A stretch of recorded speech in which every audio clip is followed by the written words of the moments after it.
to do this introduction for Evie, Shockley, one of the most amazing workshop facilitators, writers, Black woman warrior, feminist, and other. So I'll get into it. In 2011, the Academy of American Poets interviewed Evie. Shockley said, "There's an emptiness on a page, a vacuum represented and magnified by the whiteness of the space that goes until it ends, but even an ending implies an endless continuation of that blank refusal of inscription. And I begin to muss it up, to get it dirty, to bring it into contact with the world in which it exists, to pollute it with laughter, injustice, loss, ambiguity, laundry, and any other thing that goes into the human experience of life." In her latest book of poetry, The New Black, Evie Shockley writes about race with a deft and loving hand. Her voice is soft as any dream, but her language, an unwavering stone, demands your ignorance and privilege be checked at the door. Evie, a clear lyrical descendant of Lucille Clifton, only requires blood and breath for an exchange so crucial.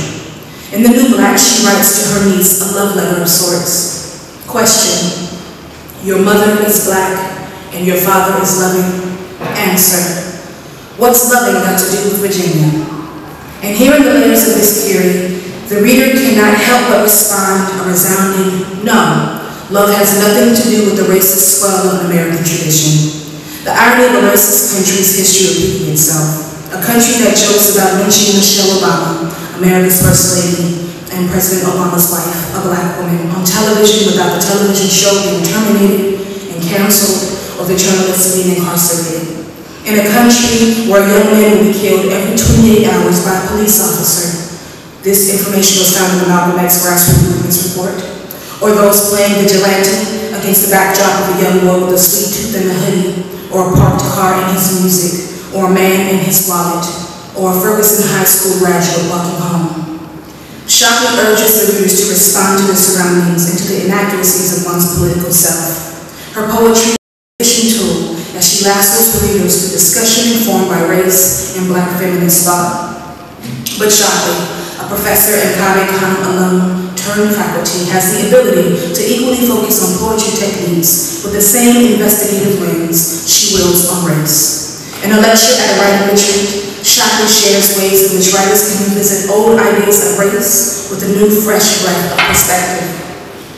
I'm thinking about the strategies poets might want to use for writing about race that will get us out of some of the dead ends that prevents poets who want to write about racial matters from doing so.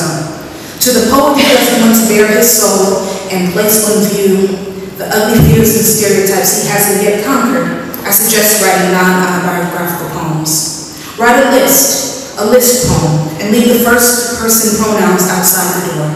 To the poet who doesn't want to write about whiteness, but has no regular exposure to or real knowledge of other racial ethnic cultures, I suggest writing a poem based on 3 racially colored news stories, pun intended, taking place in different places, in the country, in the world, and at different times of the day, of the year, in history, in which you assert or imply what they have in common or how they're connected. You may have to do some research. To the poet who is tired of poems about how people of color are victims of racism, I suggest writing about whiteness. Interrogate our assumptions about it. There is no glut of such poems out there. To the poet who feels like her aesthetic approach to poetry is not conducive to writing poems about race, I suggest experimenting with other aesthetics. Perhaps the poem should be outside one's comfort zone in terms of form as well as content. Perhaps the form and the content are inextricably from one another, and that's been the obstacle all along. What other obstacles prevent poets who want to write about race from doing so? What can we suggest to help remove these obstacles?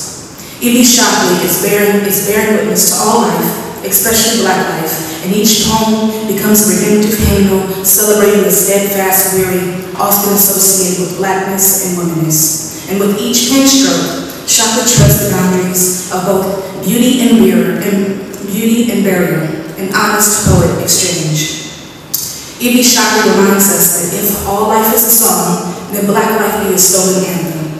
And we are not allowed to retreat from the fear of sharp subtext, but are encouraged to hold the divisive shard up to the light resist the urge to snatch away our silted flesh, and continue the uncomfortable conversations of injustice, loss, laundry, and laughter.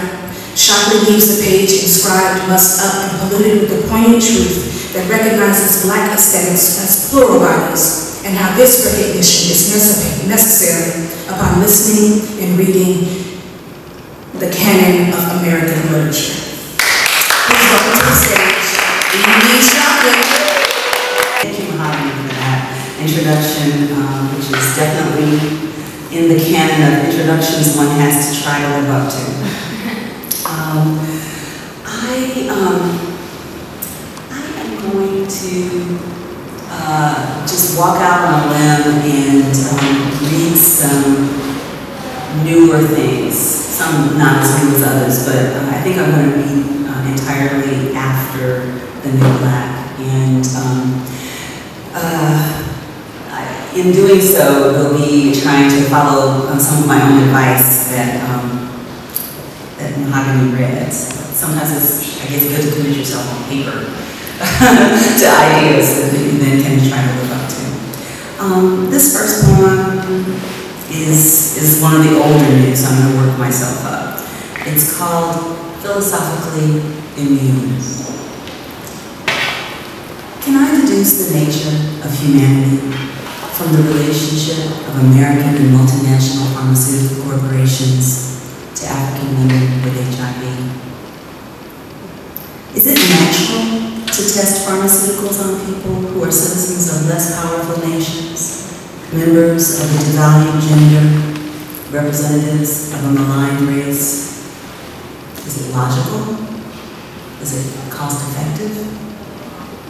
Is the nature of the relationship of American and multinational pharmaceutical corporations to African women with HIV economic or human? Economic or humane? Are African women with HIV human? Are African women human? Are Africans human? Are American and multinational pharmaceutical corporations human? Are American corporations human? Are Americans human? Are American corporations citizens? Are Africans American? Are African Americans multinational?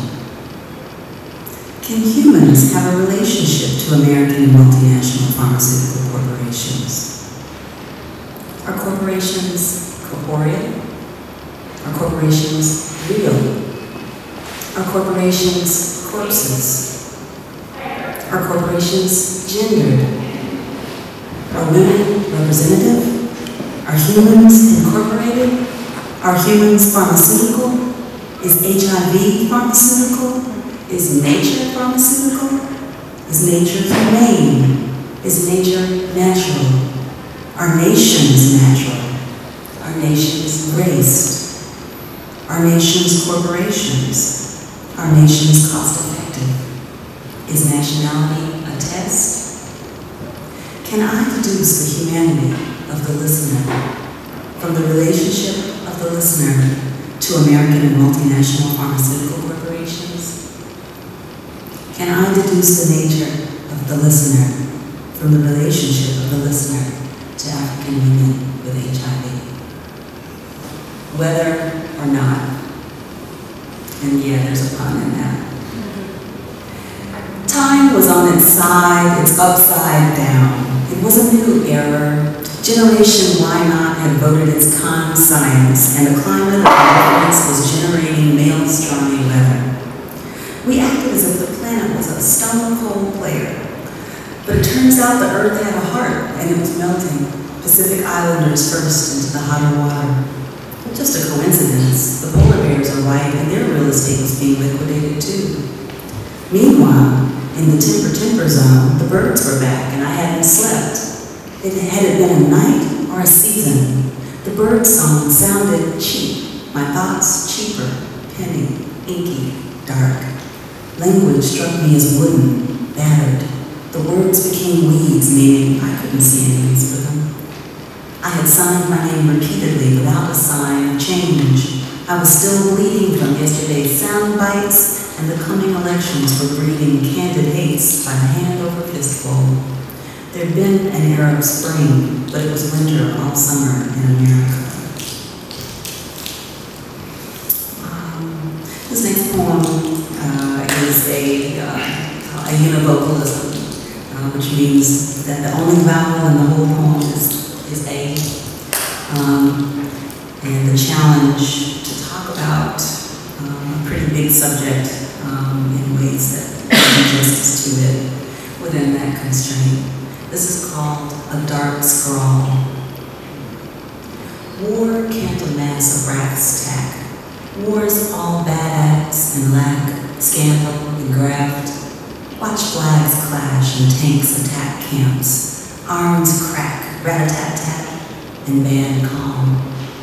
Cabals plan vast land grabs and trash faraway clans, shacks, pads, plants, halls, and farms. War's fans track maps that warp and adapt as rash hands grasp at lands that attract and attract. Rag-clad lads and gals gnaw small snacks, catch as catch can. War's gray days last and last, and as man slays man and clans fall apart, can wax halfway banal. Ask, what adder can mask war's stank past? What fragrant balm allay all qualms and angst war spawns? Alas, sad mama's ball, what wan dawn shall mark war's last gasp? What art, pray, shall patch traps war ransacks, mass and spark lads and gals war raw shards, and call glad days back? So, all three of these poems are called a one-act play. And you can tell me where this should go from here after the reading. A one-act play. Lights up on three people, unmoving. Not all of them are the same gender, none of them are touching, each of them is looking at another. The mood is full, the stock market is down, the ball is rolling, all bets are off. We hear a loud noise, a gunshot, a scream, a burst of thunderous applause. It comes from off stage. All three on stage hear the noise as a signal to act. The moment each begins to act, the lights go down for 2 seconds. When they come back up, everything has changed. It has something to do with race, but it's debatable. But it's debatable how much, sorry. It's something that somebody said, but it's not clear who, if anyone, heard. It's about 1,000,000 acts, but we all play like it was just one. Each person has lines to give. Anyone who knows it can write the script. A one-act play. A man in blue sees the black in man, sees the black boy as man, sees the black man as bear, bears the black bear ill will, makes the black man ill, sees the black man on the make, seizes upon the man's black makeup, makes up what he wills. The black man sees the man in blue, beats the blues in the man, demands the blues back, off, deems the blues back, black does the blues deed, deeds the blues back, lacks what blacks need, needs the true blue, bleeds the true black. Blue and black, is that a fact? Black and blue, redo, redo. A one-act play. Create a livable world. You'll need water, trees and air, a food supply. You may want cell phones, social hierarchies, but they're optional. Go ahead, take as many days as you like. It's just a play. When you're done, undo it. Be creative. Go wild. It should be a hard act to follow. I'm going to read the first section of a long poem that I have been working on for a while.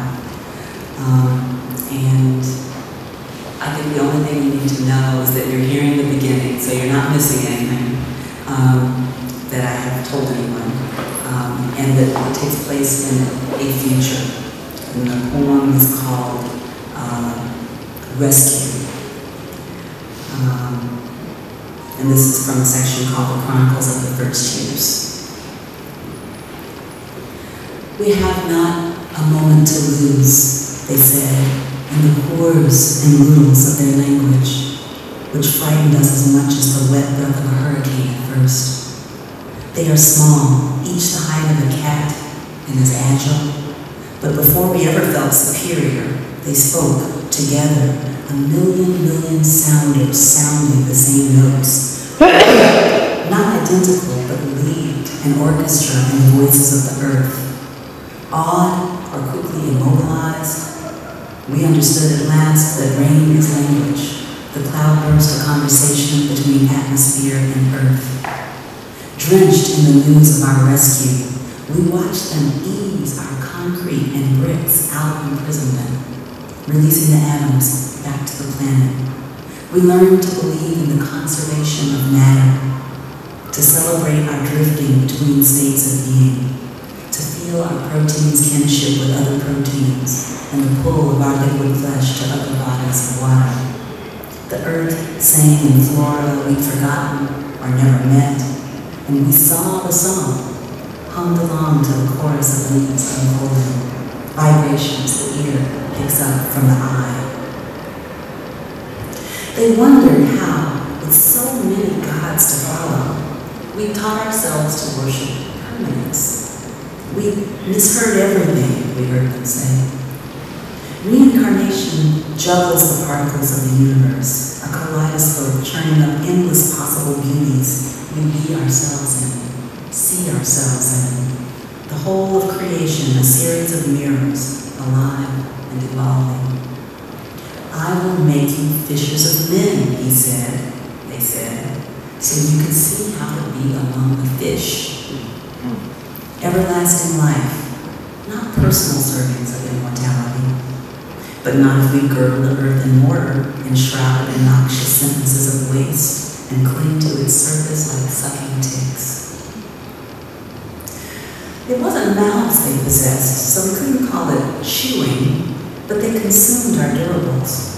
Roads and bridges, apartment complexes, the living should be easy, they joked, hoodling. We heard this as laughter, without pausing from their work, as we wondered what they didn't know if they knew Porgy and Bess. Schools, the students are the schools, they pointed out, and we caught the fish connection without prompting. And plastic, bottles, jewel cases, earphones, fruit bowls, containers of all sorts, and every toy Fisher-Price had ever made. They took it all in, our items to permanence, steadily, diligently, like a great wave of locusts eating their way across a green suburban landscape, leaving it stubbled and shorn. And their impossible bodies unmade these enduring materials, did not break them down, but rather divided them up into bits of harmlessness, shimmering with energy. We smeared what they expelled over the raw earth exposed in their wake, buried it, ate it, danced it, glistening from our arms and hands into the air, and rinsed it into the rivers, lakes, and streams, our jobs over long, hot months turning cold. In the beginning, we cried for what we were losing. By the time they reclaimed the land's surface and tore open the first landfill dump, we cried to think how lost we'd been. They saved the oceans for last, sea creatures carrying out effortlessly tasks we'd slowly learned to do on every continent. The morning the last of the Pacific's plastic island disappeared into their rosy maws, the ocean seemed to heave and breathe. For days the sky showered us with the water they released, saving, sweet, not baptism nor flood, but hope overflowing our cupped hands.